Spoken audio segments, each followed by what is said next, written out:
Bonjour chez vous, vous allez bien, vous êtes en forme, j'en suis persuadée. Nous sommes vendredi et le vendredi, on va bien. C'est la règle. Et oui, je l'instaure à partir d'aujourd'hui. Alors, aujourd'hui, on va préparer le terrain au miraculeux dans notre vie. Est-ce que vous avez envie de faire ça avec nous? Je pense que tout le monde est d'accord. On aime les miracles, on aime les expérimenter, on aime les voir de nos yeux. On aime quand Dieu intervient surnaturellement dans notre situation. Mais on va voir qu'on a aussi notre part à jouer en préparant le terrain. Et je suis avec Nadine et Yanis. Salut. Hello, Bonjour. Hello Yanis Gauthier. Bonjour Nadine Kabouya. Ça va bien? Par nos noms complets. Oui, c'est ça, c'est vendredi. Le vendredi, tout Pasteur va bien. Nadine Kabouya. Évangéliste Yanis Gauthier. Et, À votre service. Vous allez bien? Bonjour. Oui, Vous voulez que je vous laisse? Un petit café peut-être. Pourquoi pas? Aujourd'hui, on va voir comment recevoir des miracles du Seigneur, comment les vivre, comment les expérimenter, mais quels sont les prérequis aussi pour vivre le miraculeux. On va passer un bon moment tous ensemble. Ça termine très très bien cette semaine. Et Yanis, si tu es prêt, on va commencer avec toi dans notre pensée du jour.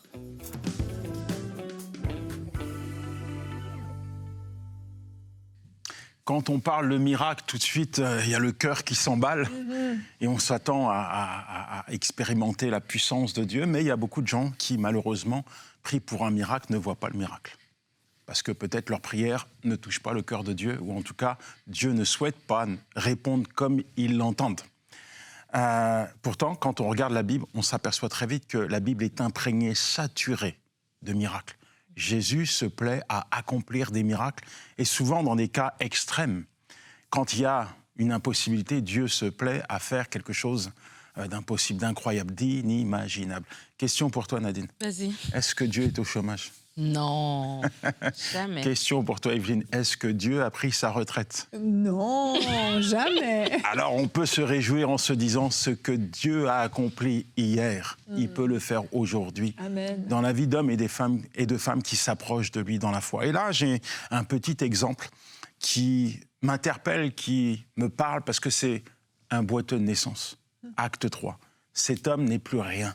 La Bible dit qu'on le met devant la porte du temple afin qu'il fasse l'aumône. Imaginez-vous, il est dans la poussière, là, devant la porte du temple, devant la beauté du temple. Mais cet homme n'a jamais expérimenté la puissance et la gloire de Dieu. Il est laissé pour compte. Il n'y a pas de services sociaux, personne ne s'occupe de lui. Et là, tout à coup, il y a Pierre et Jean qui vont, eux, louer et adorer le Seigneur. Ils se rendent au temple. Et cet homme voit Pierre qui commence à le regarder. Alors, je n'étais pas à sa place, mais certainement, tu sais, c'est un peu comme les gens qui font l'aumône. Quand tu leur prêtes attention, ils viennent directement. Tu vois, c'est des vrais scanners.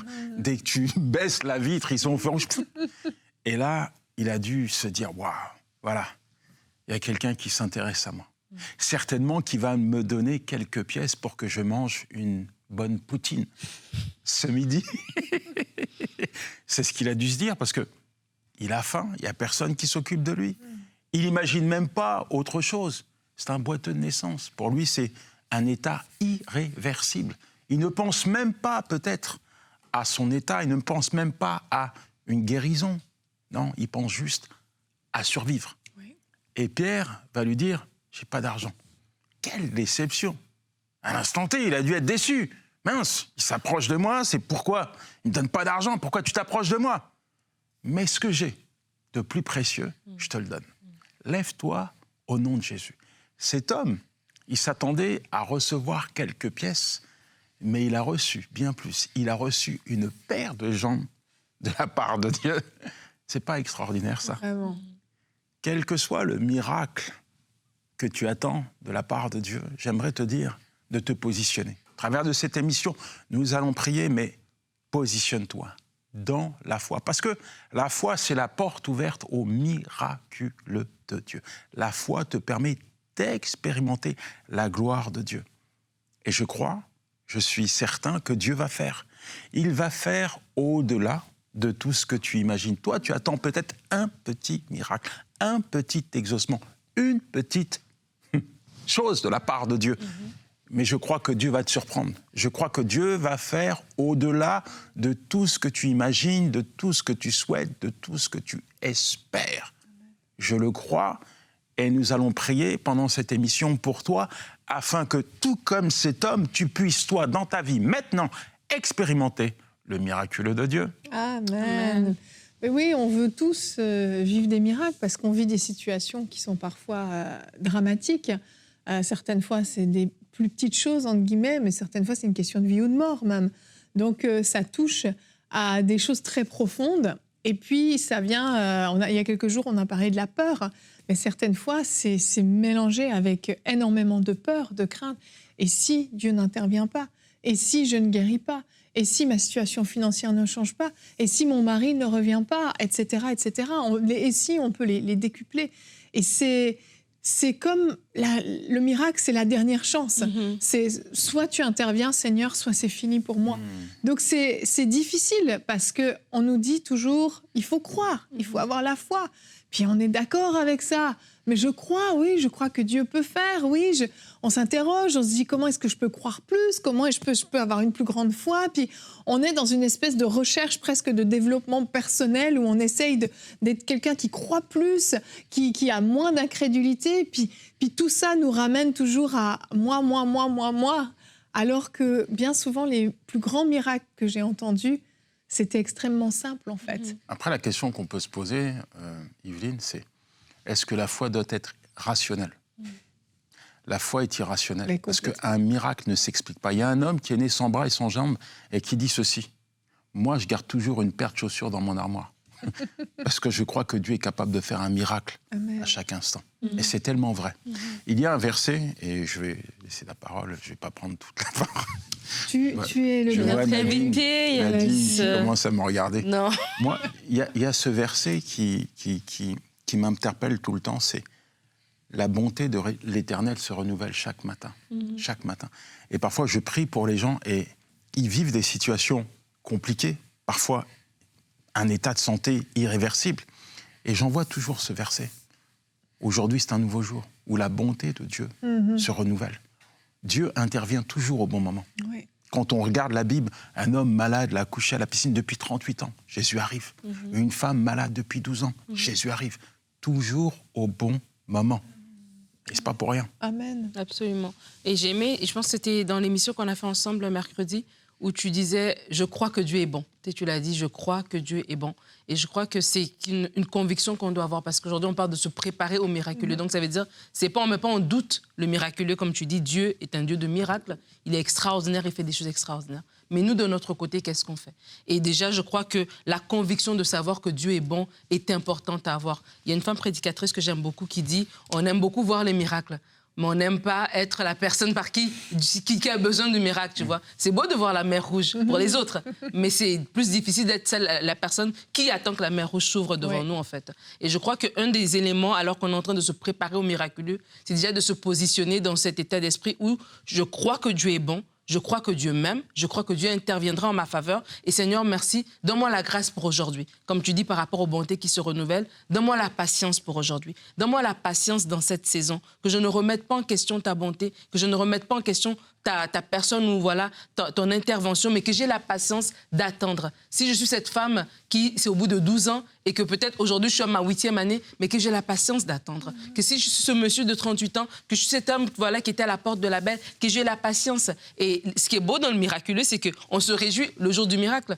Moi, je me rappelle, j'ai vu tellement des témoignages, surtout par rapport à l'infertilité. Des gens qui ont eu leur enfant après 12 ans, après voilà, 15 ans de mariage, 8 ans de mariage, 5 ans de mariage. Et aujourd'hui, ils ont 3, 4 enfants. C'est beau. Mais le moment où ils étaient en train d'attendre, là, quand ils multipliaient les tests négatifs, c'est là que c'est difficile. Des fois, c'est là qu'on perd courage. Et je crois que vraiment, mon encouragement, en tout cas pour vous aujourd'hui, alors que vous êtes dans l'attente n'est pas une attente qui est passive, c'est une attente qui est active parce que vous êtes quand même dans la foi, vous êtes quand même dans la joie, que vous avez une grâce pour aujourd'hui, pour traverser cette saison d'attente parce qu'elle est une saison d'attente. Et comme Yanis l'a dit par rapport à cet homme qui était à la porte, attendez-vous à des grands miracles. Lui s'attendait aux pièces parce que des fois, on a tellement attendu qu'on dit « Ok, Seigneur, donne-moi juste les pièces, puis on en finit. » mais Dieu est tellement bon qu'il a donné plus que les pièces, il a redonné vraiment la mobilité. Et vraiment, c'est ce qu'on veut déclarer pour vos vies, que Dieu vous donne la grâce d'attendre, d'être patient, mais une patience qui est active, parce que c'est une patience qui est dans la foi. Oui, vraiment. Et c'est marrant ce que tu dis, parce que j'ai déjà pensé, si je devais revenir en arrière et revivre ce que j'ai vécu, par exemple par rapport à mon désir d'enfantement, qui était compliqué. J'ai vécu 2 miracles avec mes enfants. Je me suis déjà dit... mais je voudrais tellement pas le revivre parce que je sais pas si je saurais encore recréer le moment. Mais tu vois, encore une fois, ça veut dire que c'est comme je me mets cette pression-là. Parce qu'en réalité, le moment où j'ai obtenu ma percée pour mon fils ou pour ma fille, c'est pas des choses qui ont été calculées, qui ont été organisées, qui ont été planifiées, en fait. Ça a été des moments où simplement j'ai cru. Et cette foi qui est authentique, cette foi qui jaillit de l'intérieur, que tu t'y attends même pas, mais tu crois et tu sais que Dieu a entendu, que Dieu a intervenu, ça ne se calcule pas, ça ne part pas de la tête. C'est pas quelque chose que tu planifies, tu dis oui, ce soir à telle heure, je vais aller prier, puis à ce moment-là, je vais vivre ça. En fait, c'est un moment où tu as la foi d'un enfant. Où tu es détourné de toi-même et tu es en train de contempler Dieu, tu es en train de contempler sa grandeur et il y a une foi qui vient de l'intérieur, qui jaillit. La foi vient de notre esprit, elle vient pas de notre âme, de notre intelligence, de notre réflexion. La foi vient de notre esprit. Tout à coup, il y a un verset biblique qui monte dans ton cœur. Tout à coup, il y a juste cette conviction ferme que Dieu est là et que Dieu veut et peut intervenir. C'est pas des choses qui se planifient, qui se calculent. Oui, on prépare le terrain parce qu'on doit être des gens de foi, mais on n'est pas en train de calculer les choses parce que, comme tu le dis, la foi n'est pas rationnelle. Et dans certains cas, eh bien, on attend des miracles qui n'arriveront jamais. Et là, les gens vont dire, mais qu'est-ce qu'elle dit, Yveline ? Ben oui, parce qu'en fait, on est à côté de la plaque. On n'est pas du tout dans la volonté de Dieu. Dans certains cas, et c'est Jacques 4 qui dit, vous demandez, mais vous ne recevez pas parce que vous demandez mal. Vous demandez pour satisfaire vos propres désirs. Est-ce qu'on a pris le temps de demander à Dieu ? Est-ce qu'il est en accord avec ce qu'on attend, avec ce qu'on demande ? Et j'aime l'histoire de Salomon, et c'est notre verset du jour aujourd'hui. On peut le lire, c'est un peu long, mais je trouve que c'est très édifiant. 1 Roi 3, au verset 11 et 12. Et Dieu lui dit, donc à Salomon, « Puisque c'est cela que tu demandes, puisque tu ne réclames pas pour toi ni une longue vie, ni les richesses, ni la mort de tes ennemis, mais que tu demandes de l'intelligence pour exercer la justice, je vais agir conformément à ta parole. Je vais te donner un cœur si sage et si intelligent qu'il n'y a eu avant toi et qu'on ne verra jamais personne pareil à toi. » Et même le verset 13 dit « Je te donnerai en outre ce que tu n'as pas demandé, des richesses et de la gloire en si grande quantité qu'il n'y aura pendant toute ta vie aucun roi qui soit ton égal. » Cette histoire, elle est hyper intéressante. Parce que Salomon vient devant Dieu avec un cœur détourné de ses propres besoins, mais tourné finalement vers le peuple qu'il va avoir à gérer, à porter. Et il demande la sagesse. Qui demande la sagesse ? Il demande la sagesse. Mais Dieu, infiniment bon, va non seulement lui donner ce qu'il a demandé, mais il va lui donner même ce qu'il n'a pas demandé, la gloire, la richesse. Et ça peut paraître absurde parce que s'il avait demandé la gloire et la richesse, Dieu ne lui aurait pas donné. Pourquoi ? Parce que Dieu ne nous donne pas quelque chose qui va nous pousser à l'échec, qui va nous faire chuter, qui va nous faire tomber. Et parfois, dans certains cas, il y a des prières que Dieu ne peut pas exaucer parce que finalement, elles vont nous faire tomber, elles vont nous faire chuter. Et ça, ce sont des prières que Dieu n'exaucera pas. Je continue rapidement, je vous laisse la parole. 1 Jean 5 au verset 14 nous dit « Nous avons auprès de lui cette assurance que si nous demandons quelque chose selon sa volonté, il nous écoute. » Et je crois que c'est l'étape 1, si on veut préparer le terrain au miraculeux, c'est de s'assurer qu'on demande quelque chose qui est dans le plan de Dieu, qui est dans la volonté de Dieu. C'est vrai. Je sais que tu as quelque chose à ajouter. Non, j'étais en pleine réflexion parce que d'un côté, il y a ce que Dieu fait et une guérison, une délivrance, quelque chose de spectaculaire. C'est beau, c'est merveilleux, on se réjouit. Mais au-delà de ça, tout ça, c'est temporaire. Le plus grand miracle, pour moi, c'est le miracle de la vie. C'est passer de la mort à la vie, d'avoir rencontré Jésus-Christ qui me donne l'assurance de passer l'éternité avec lui. Parce qu'il y a beaucoup de gens aujourd'hui qui ont de l'argent, qui sont en bonne santé, mais qui sont malheureux dans leur cœur. Donc, c'est quoi la vraie définition du miraculeux dans notre vie en tant que chrétien mature? Est-ce que finalement, on doit s'attacher à Dieu et à Dieu seul et puis accepter sa volonté? Parce que dans la volonté de Dieu, il y a aussi la guérison. Il y a aussi le fait qu'on soit en bonne santé, qu'on soit heureux et épanoui. Bien sûr. Est-ce que parfois, à force de regarder tout ce qui se passe autour de nous, nos prières ne sont pas comme corrompues? On veut ressembler aux gens. La Bible dit qu'il vaut mieux habiter une petite maison remplie d'amour qu'un château rempli de haine. Moi, quand je regarde l'actualité, je dévie pas de ce que tu dis, hein, mais j'ai tout sauf envie de ressembler à certaines personnes. Ouais. Moi, quand je parlais, Evelyne, je me suis dit en fait que oui, c'est vrai l'importance de prier selon la volonté, parce que c'est vrai que quand on parle de prépare-toi au miraculeux, c'est vrai que certaines personnes, oui, vos prières peuvent être en dehors de la volonté de Dieu, c'est pour ça que ça n'arrive pas. C'est pour ça qu'on parlait tout à l'heure aussi d'avoir la patience, de prier selon la volonté de Dieu. Et ce que je voulais même rajouter par rapport à ça, parce que c'est qu'on s'attend à quelque chose, mais qu'on ne le voit pas tout de suite, tu vois. Et en fait, ce que je voulais rajouter par rapport à ça, c'est que le miraculeux, des fois, quand on pense miraculeux, on pense instantané. Parce que c'est vrai que oui, on voit, voilà, il était là, il était impotent, il s'est levé. Et c'est vrai qu'il y a des miracles comme ça, qui sont des miracles instantanés. Mais il y a aussi des miracles qui sont des miracles progressifs. Et ils ne sont pas moins miracles. Et quand tu parles de prier selon la volonté de Dieu, peut-être quelqu'un se dit, mais oui, moi je prie selon la volonté de Dieu, mais je ne vois pas. Et ce n'est pas parce que ce n'est pas instantané que Dieu n'est pas en train de faire, en fait. Oui. Et moi, j'ai vraiment à cœur, des fois même dans ma propre vie, des choses que j'ai vues Dieu faire, mais ce n'était pas tout de suite. C'est après que j'ai dit, ah mais tiens, mais Dieu a fait ça en fait. Regarde comment il a redressé le cours de telle histoire, de tel enfant, de telle situation qu'on avait dans notre maison. Ben, c'est Dieu qui l'a fait en fait. Et je crois aussi se préparer au miraculeux, c'est tout simplement rester dans cette position où, Seigneur, voilà, je marche selon ta parole. Comme tu dis, je cherche à prier ta volonté. Seigneur, si voilà ma prière, elle est sans que je me rende compte, mais je suis en train de prier, voilà, d'être positionné où je prie, voilà, selon la convoitise de la chair. Peut-être que je ne m'en rends pas compte, mais je suis en train de prier, parce que des fois, on n'est pas conscient qu'on est en train de prier selon la convoitise de la chair, selon la comparaison, qu'on a vu d'autres personnes faire telle chose, et on est en train de prier l'appel de quelqu'un d'autre alors que ce n'est pas le nôtre. Mais Seigneur, si je suis hors de ta volonté, parce que mon cœur veut te faire plaisir, mon cœur te cherche, ben redresse-moi, Seigneur. Mais au fur et à mesure, Dieu est en train de nous travailler. Et des fois, si le miraculeux, c'est nous-mêmes d'être partie prenante de ce miracle. Moi, il y a une histoire dans la Bible qui moi, personnellement, m'encourage, m'interpelle souvent. C'est celle de cette femme qui est courbée, qui est dans le temple. Ça fait 18 ans qu'elle est là, et la Bible dit que Jésus est venu là délivrée, c'était un esprit méchant qui la maintenait courbée. Mais elle était au temple pareil. Elle n'était pas chez elle. Elle n'était pas en train de faire autre chose. Elle était quand même dans la maison de Dieu. Elle était quand même restée attachée à Dieu. Et des fois aussi, parce que le miracle n'arrive pas, on sort de la maison de Dieu, on sort de la communion fraternelle, on sort de la présence du Seigneur, on sort des temps de prière. On dit, Dieu n'a pas fait, voilà, tant pis. Non, Dieu est en train de faire pendant que je suis moi aussi en train de marcher, pendant que je suis en train de faire, Dieu est en train de faire. Et vraiment, ça aussi, c'est une interpellation. Des fois, ça n'arrive pas tout de suite. Mais peut-être que le miraculeux que tu veux voir dans ton foyer, ça commence par toi de marcher dans les principes de Dieu. Sois cette femme douce et au caractère qui est doux et qui est paisible, et tu verras le miraculeux dans ton foyer. Sois cet homme responsable, tu verras le miraculeux dans ton foyer. Il n'arrivera pas du jour au lendemain, mais alors que toi, tu fais ta part, Dieu sera en train de faire la sienne aussi. Oui. Et il y a un élément qui est important aussi quand on parle de préparer le terrain au miraculeux, c'est la persévérance dans la prière. Et ça, on n'aime pas trop entendre ça, parce que ça veut dire, par rapport à ce que tu disais, que ce n'est pas instantané, en fait. Et je me souviens combien de fois, même ici à MCI, on a prié on avait un besoin au niveau d'un poste à pourvoir, mais quelque chose de très précis.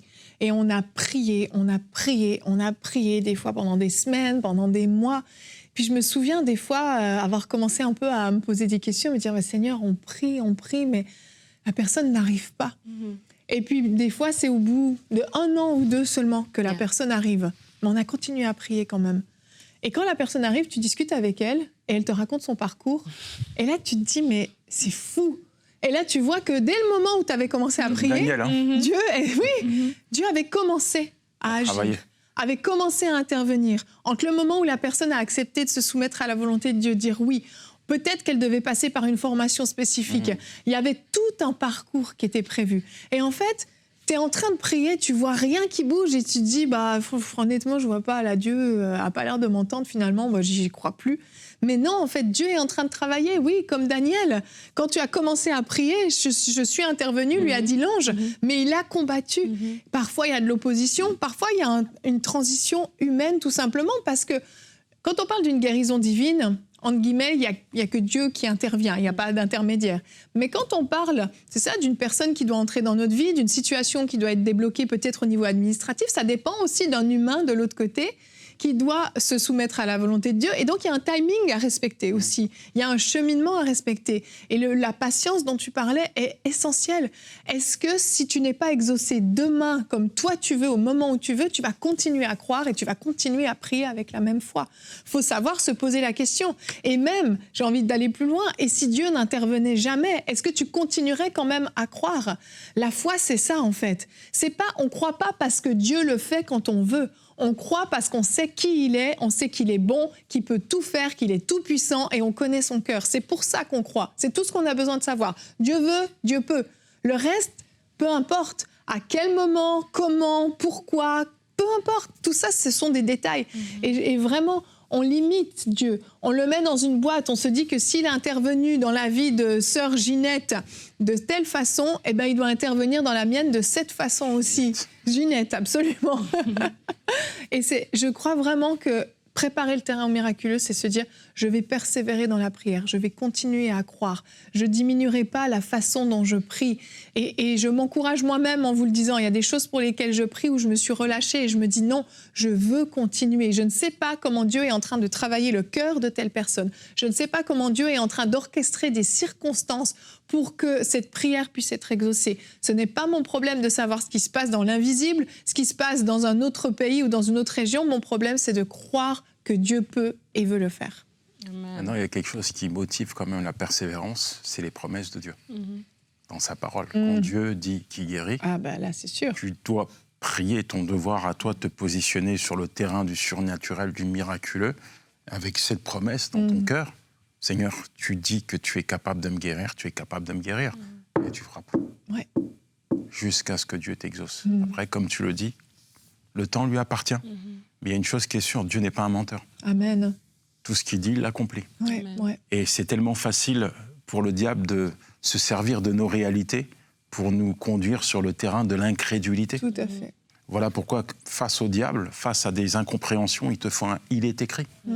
Il est écrit. Oh oui. Il est écrit. C'est ce que Jésus-Christ a cité au diable. Oui. Et il te faut un « il est écrit ». Il y a des gens, finalement, ils prient, mais ils ne savent même pas ce qu'ils demandent à Dieu. Ça part dans tous les sens, ils bombardent Dieu. Et ils disent « mais Dieu ne me répond pas ».